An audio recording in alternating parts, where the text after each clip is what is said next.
In Unit 3, I want to start off from where we left off, which is the fetal period is from week 9 to birth, and it's the longest period of our prenatal development. There, the genitals develop by month 3, movement can be felt by month 4, breaths, hiccups, and response to sound by the end of month 6. And the main impediment to viability is lung development. That's why when we have preemies, it is the breathing apparatus that we need most within the incubation period in the incubator. So now we're at Unit 3 of our lecture, of our module, and it begins here. And we're going to talk about prenatal care. Prenatal care is so very critical and important, and prenatal beliefs are impacted by generational wisdom of the time. So these beliefs can include giving certain types of hot or cold food to the mother, avoiding witches, say like in Bali, avoiding wine, like in Bang, and so on and so forth. Now, we look at prenatal care in terms of science-driven prenatal care in our developing world in the United States. So, with our prenatal care, it varies by ethnicity and social economic status here in the US.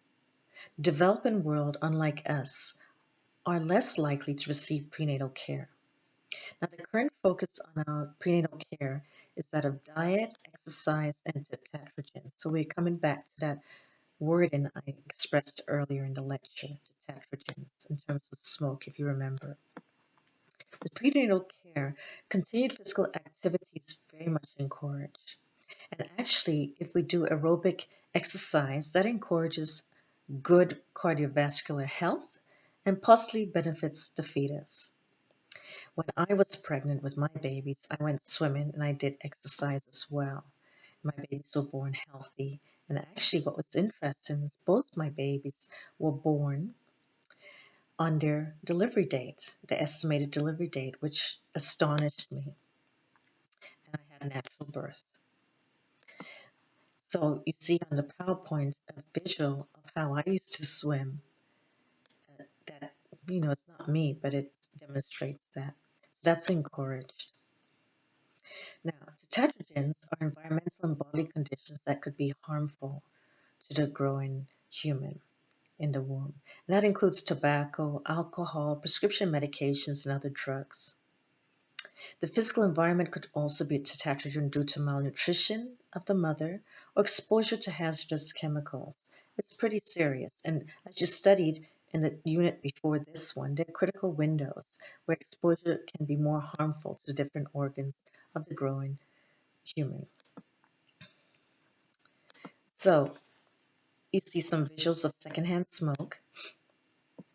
You see a slide which shows tetragens and their influence given the weeks of development of the embryo, of the fetus, and of the almost born baby. Please do look at that slide, it's very important. Now, malnutrition is the most common worldwide tetragen. So eating healthy diets is recommended, but not likely, unfortunately, in the developing countries, which is the mass majority within our world. Now, living in rural areas could also impact prenatal health. So please be aware of that as well. So as we go on thinking about this, we talk about a term that may be on the test called kwashiorkor. And you see the picture I gleaned from the internet for you. With kwashiorkor, the stomach area is extended, and actually it is a term that was created in Ghana, West Africa. And with kwashiorkor, there's severe malnutrition. So see how the stomach is very extended on the little child. So there are two key vitamins that we need, iodine and iron. Iodine deficiency tends to be a much bigger issue in developing countries, and iron is necessary for a healthy pregnancy. Now, one of the slides I put up for you is that of a malnutrition baby in India. It's very sad, and there's stories correlates that about the different genders, male and female, particularly if they're twins and one twin's a male, one twin's a female. There's stories I've heard of where breastfeeding becomes an issue, but we'll look at that later on after the newborn is born, after the womb. Now, exposure during embryonic stage can lead to heart abnormalities and mental retardation. Exposure during the fetal stage can lead to hearing problems and low birth weight. So there are very serious consequences. Now, infectious diseases is a tetratrogen as well. AIDS, acquired immune deficiency syndrome, and there's three stages can help prevent the transmission of such, or three strategies rather within the stages: effective medicines, cesarean sections for AIDS infected mothers, and infant formula in place of breast milk. Alcohol. Now, you may have heard of fetal alcohol spectrum disorder. That includes facial deformities, heart problems, misshapen limbs, and a variety of cognitive problems. And there are increased effects of that as the child develops. And that happens in the developing countries when mother doesn't know that she's pregnant and is consuming alcohol.